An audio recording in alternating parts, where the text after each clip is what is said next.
Should air traffic control be operated by the United States government? Hi, I'm Morgan, and this is an aviation discussion. This topic is one that has been discussed in the United States for a long time, and it seems to have pretty strong feelings about whether privatization of the air traffic control system in the United States would be a good decision. The topic received more attention after a mid-air collision in January between a plane and helicopter sort of brought to light some of the existing issues within air traffic control. And that is not to say that air traffic controllers are causing this issue. It is a system issue. At DCA alone, the NTSB found that over a 13-year period from 2011 to 2014, there was at least one close call per month between commercial airplanes operating at DCA and a helicopter. That same analysis further determined that between October of 2021 and December of 2024, there were a total of 15,214 close proximity events between commercial aircraft and helicopters. One of the arguments in favor of privatizing air traffic control in the United States is that opening up the system to operate in the private world would allow for fast modernization of the system as a whole. In February of this year, Sean Duffy pointed out that the primary radar system in the United States still being used dates back to World War II.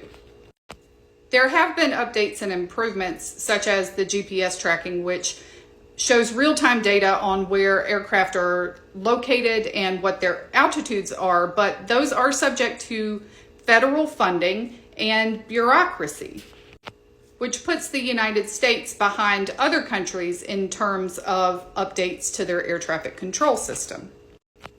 Even if there are different opinions of whether or not the system should be privatized or remain within the realm of the federal government, there is a general consensus that there does need to be a modernization of the entire system. And privatization of air traffic control systems is not a discussion that's unique to the United States. There are many countries that have privatized or sold their air traffic control system to nonprofits, Canada being one of those. Canada privatized their ATC system in 1996 when it was sold to a nonprofit. And it's not just Canada, the UK, Australia, New Zealand, Germany, and Switzerland have implemented similar methods. A 2017 report showed that those countries' models didn't show conclusive evidence that either of those is superior or inferior to our existing government-run air traffic control system. The consensus is that modernization does need to happen within the air traffic control system in the United States. It is also worth noting that the current system is subject to things like government shutdowns, where our air traffic controllers right now in the United States are still essential workers and still have to perform their duties, but they are doing so unpaid. And that can lead to safety issues because the staffing levels aren't able to keep up with the demand of operations, which is why we are currently seeing a reduction in operations across the country.